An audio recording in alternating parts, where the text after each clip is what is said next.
Shout out to AOEH for sponsoring this video. If you're looking for fast and convenient Rocket League items, make sure to head on over to AOEH.com and use promo code Mittens at checkout.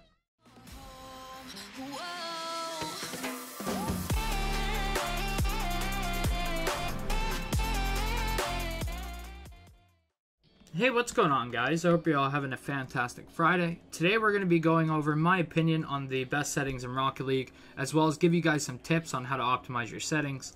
I've been getting this one requested quite a lot recently, so I figured I'd update the video, because I did one like a couple months back, and I want to explain things more thoroughly and go over every setting and try to give you guys some guidelines, some metas, and then obviously give you guys my personal settings. So yeah, I hope you guys do enjoy, and let's hop into it. So I'm going to go over gameplay and audio settings really quick. There's not really much to change here. All I do for gameplay is turn on disable stat notifications. What this does is make it so when you score a point, like you shoot a shot, score a goal, get an assist, anything, it doesn't pop up on the screen, because sometimes it can be quite annoying, especially when you're like air dribbling and it pops up like constantly. It's just unnecessary, and it can be distracting if you're focusing on it. So I just turn that off. And then for audio, I have 25 master volume, 25 gameplay volume, which is mainly just for decibel, like for editing and videos and whatnot, so it's not overpowering. But I do turn off the music volume, which the music volume is obviously the menu music, but then also the music when like in between goals that you hear sometimes. So I have that off as it's unnecessary to me. The voice volume, again, that's just voice that, you know, on Neo Tokyo, the guy will be like, "Oh, Savo," or whatever. Like, it's, you know, it's pretty funny sometimes, but it gets kind of obnoxious after a while. And then ambient volume is kind of the worst volume to have on, because it's, if you don't know what ambient volume is, that means like constant noise, like background noise almost. So like on Beckwith Park, it's not too bad because you hear like birds chirping, but on like Aquadome and Neo Tokyo, it's just much more obnoxious noises. You don't really need them on. It just kind of makes it distracting. So yeah, those are the gameplay and audio, and let's hop on to camera. So now we're on to camera settings. It's probably the most frequently asked question in Rocket League is, what are your camera settings? So here are mine. I have camera shake off. If you have camera shake on right now, I want you to pause the video, go into Rocket League, go into settings, turn camera shake off, and then go into a game. Just do it. Just don't even, you don't need to watch any more of the video. You have camera shake on, just turn it off and just go. Just go play games and notice the difference, because it's awful, okay? We all know it's awful. I don't even know why like they put it into the game. They were like, yeah, some people are gonna like, you know, everything shaking around constantly and you have no control and it just feels like the sky is falling. And people with epilepsy probably gonna have a seizure because their camera's constantly shaking. Yeah, just turn that off. Yeah, sorry, I had to drill it in, okay? If anyone has it on, just get rid of it, okay?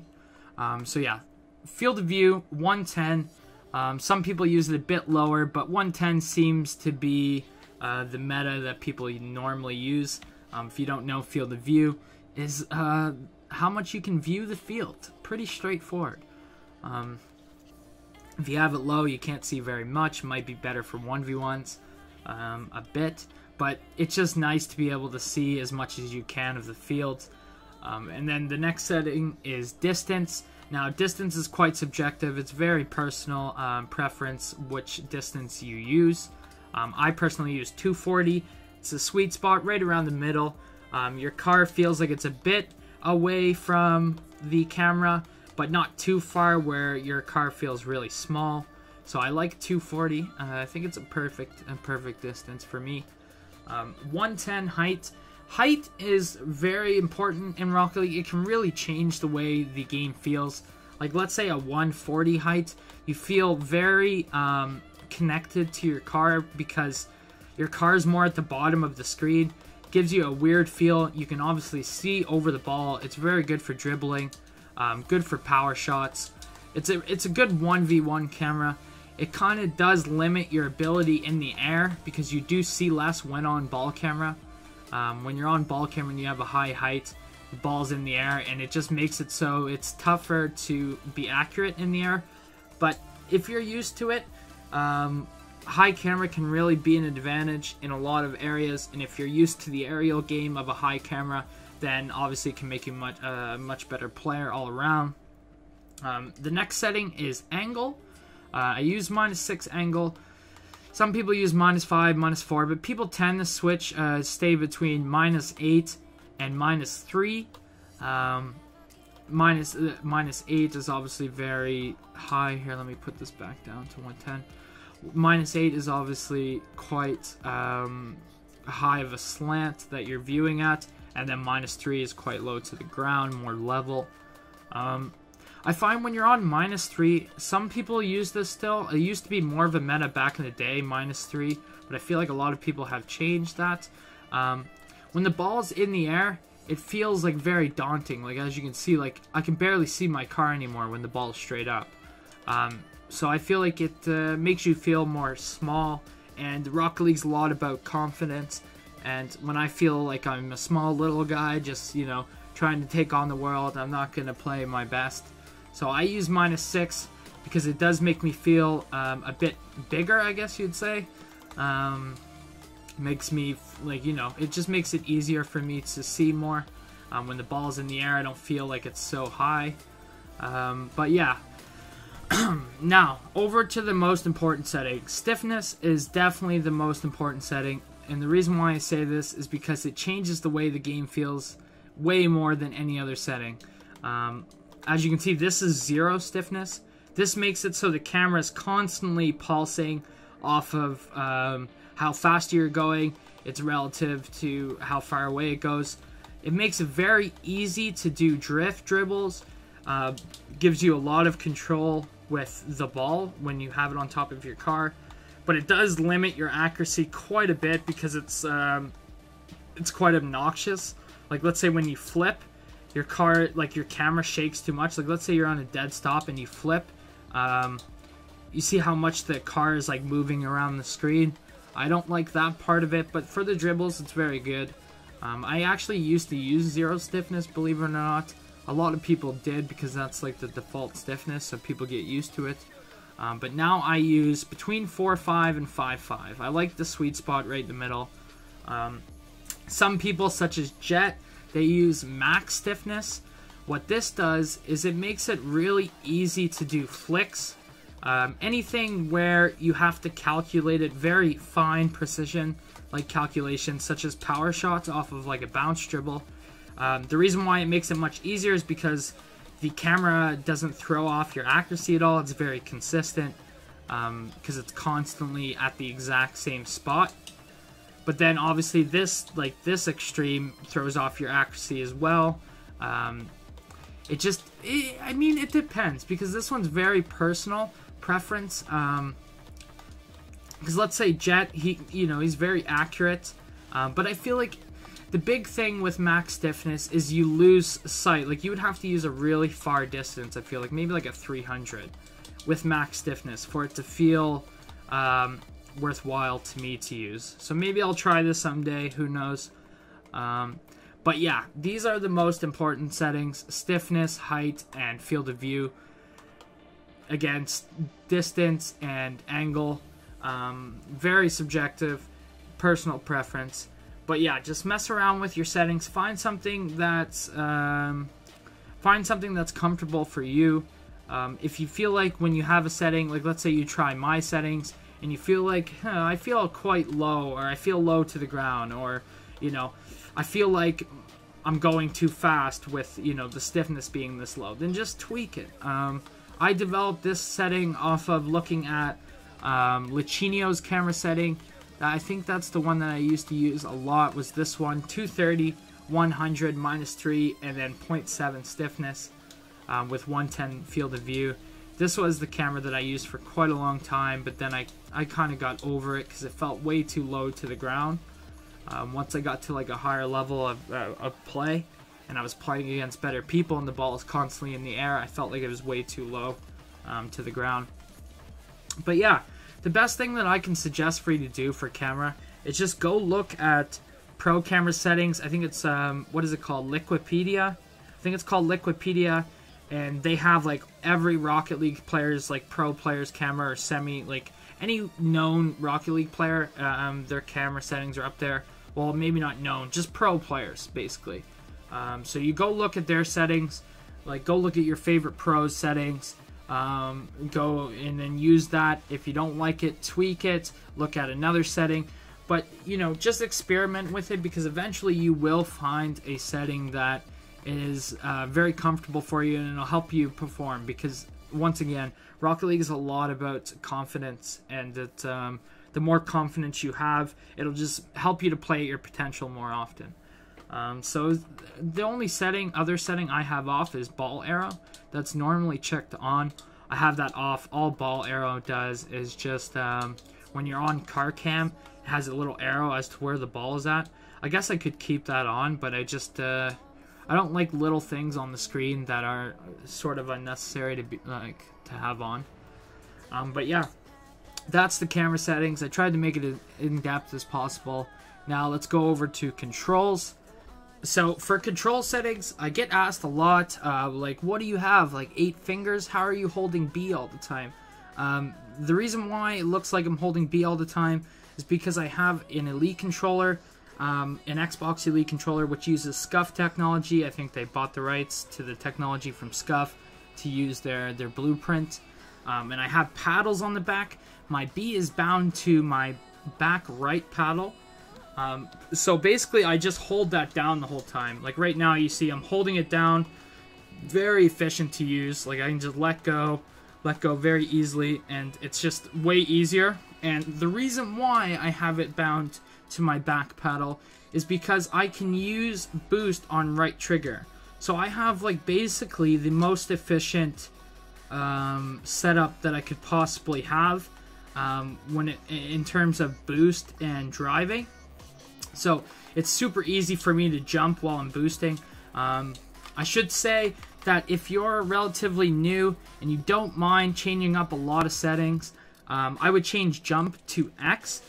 The reason why I say that is because X is more efficient for your thumb to press, because it's, you know, naturally your thumb just hovers over X. So if you do not mind changing a lot of settings and you just want to have the most efficient setup possible, then change jump to X. If not, keep it on A. So yeah, I have drive backwards left trigger. Pretty much everyone has that. Jump on A. As I said, you can switch it to X if you want to be more efficient. Boost, if you do not have a SCUF controller with paddles on the back, or an Elite controller with paddles on the back, I suggest putting boost to right bumper instead of B. The reason why I say this, because if you have boost on right bumper, you can still do torque flips very easily. You can press boost and jump at the same time extremely easily. You can do... Oh wait, I have my air roll. I can't really explain... Here, one second.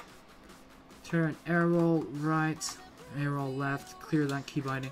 So you can do like fast aerials very easily while still holding boost the whole time. Because if you have boost on B, then you have to literally like fat finger it. And it's not very efficient. Like, it's very hard to do like a fast aerial like this, just because you have to press 2 buttons with the same finger. So I suggest, this is the biggest suggestion I can make, put that boost on right bumper and just watch how much easier it is to do torque flips and fast aerials and all that stuff. So yeah, that's the biggest suggestion I can make. Now, put that back on B. My power slide is on X. Again, if you want to maximize efficiency and you want to you just want to optimize everything, like I said with jump, putting that on X. If you put jump on X, you might as well put power slide on left bumper. The reason why I say this is because it's much more efficient to... wait, did I put that on B? Yeah, right trigger. It's much more efficient to power slide. I gotta turn off. Oh, all the buttons conflict with each other. I'll just do back button. Okay, so when you have drift on left trigger or left bumper, or L1 for PlayStation, it makes it much easier to drift while jumping. So you can do, like, there's a type of fast kickoff that some of the pros use that have power slide on left bumper, and that's where you just do a slight drift and then you do your torque flip. So it makes it a slight bit faster because you're spending less time turning towards the boost and spending more time going towards the ball. So here, I'll do it again here. You do a little drift and then you go towards the ball. So it makes it more efficient. If you have it on X, again, you have to fat finger it. That's just the term that I use and that I've heard being used about it. If you have it on X, I can't do that face off because I have to like slide my finger off of X, and it just like it's too much room for error. So I only really do drift flicks. I only do drift flicks when I don't have to be accurate and I'm just trying to get, go as fast as I can. Because again, it makes your torque flip just that little bit more faster because you spend less time turning and more time just going straight forward. So yeah, the next setting is air roll. I have mine on left trigger. Again, the more efficient way to have it is the same button as your power slide if you're changing it to left bumper, and that is left bumper or left L1. Now, the reason why I say this is because if you have it on left trigger like I have it, that's the same as your drive backwards. So it can, in certain situations, it can be counterproductive to have it as the same button as drive backwards, just because your air roll, it makes you drive. So like, let's say you want to do like an air roll like on the ground here. Here, I'll show you an example. If you're in any sort of situation where like you're like jumping like this and you're trying to turn, it's gonna like suck you right down to the ground because you're trying to drive. But if you have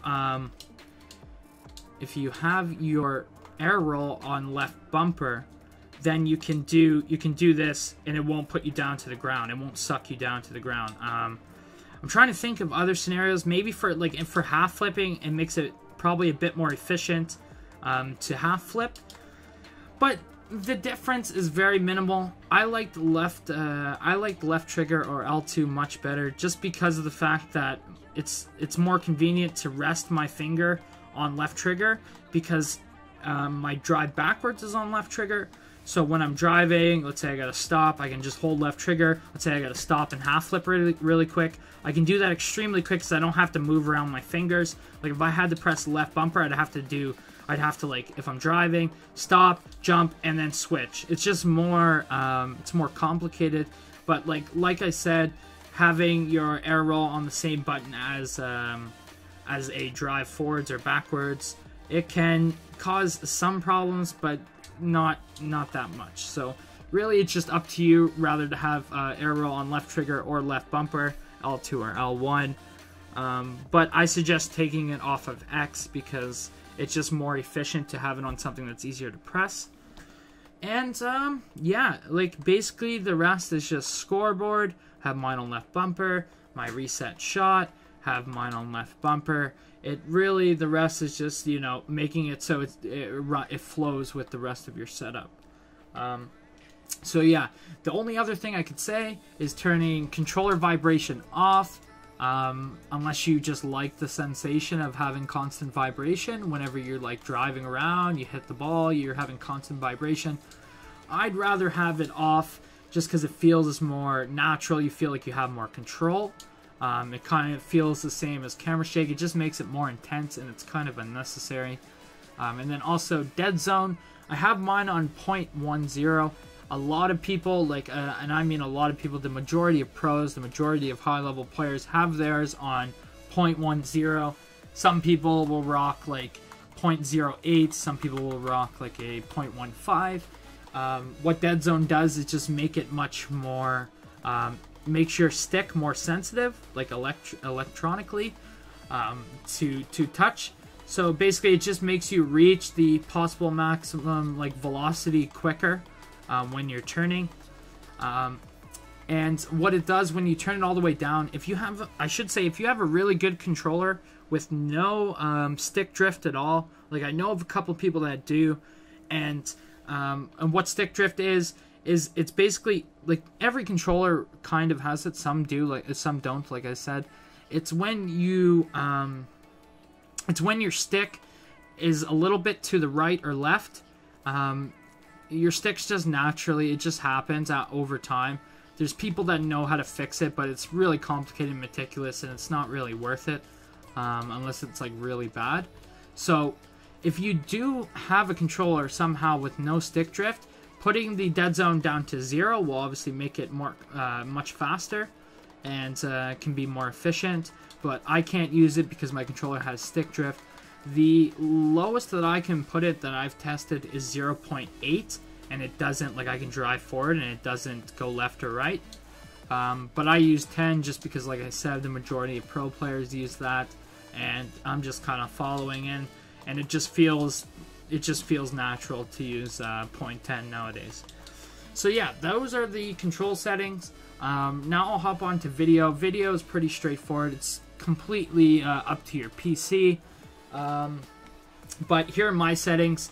The couple of settings I should tell you to turn off is depth of field.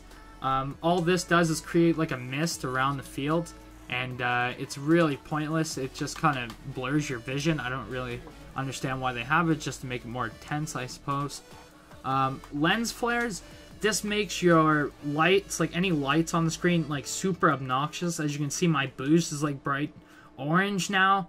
Like when I have it off, it's yellow or like a gold. When I have lens flares on, it's orange. So I like keeping that off. Also, motion blur and weather effects. Motion blur just blurs your vision again. Weather effects, it just adds unnecessary effects to the screen that you don't really need. I used to feel the same way about bloom. Bloom, what that does, it just makes the lights a bit brighter. But I just realized that it does make it seem more detailed, and it's not that much of a distraction. The only thing I really don't like about it is how the lights flash on the ball. That's kind of annoying, but I'll get over it for the improvement in visual quality. Also, I have anti-alias on max just because it smoothens out edges. If you have it off, as you can see, the edges aren't as smooth. If you have it on, the edges are quite a bit more smoothened. What else I should say? If you have a 144 hertz, monitor and your computer can run 144 frames, put your max FPS up to 144. That makes a huge difference with performance. And don't put your max FPS to 250. All this does is make your computer work harder. You may have just heard my computer kicking a little harder. So it's not really worth to just make your computer work hard for no reason, because unless you have the new 240 hertz monitor, it's not going to make any difference whether your game's running at 250 hertz or 144 hertz if you have a 144 hertz monitor. Or I should say frames per second, sorry. But yeah, that's basically it. I mean, chat, put whatever you want. The rest is pretty self-explanatory. And yeah, I hope you guys do enjoy. I don't even know how long this is. I feel like I've been talking forever. So this might be quite a long video. But I tried to make it as in-depth as possible. Try to give you guys the best explanation I could about settings. Because settings really do make a big difference in Rocket League. So yeah, hope you guys did enjoy. I hope that was very informative for you. And hopefully you can master your settings. Make them feel, awesome. And hopefully you're the next Squishy Muffins or Kanofi. So yeah, have a good day. Subscribe to me if you're new. Leave a like and comment on the video. And I'll see you in the next one. Peace.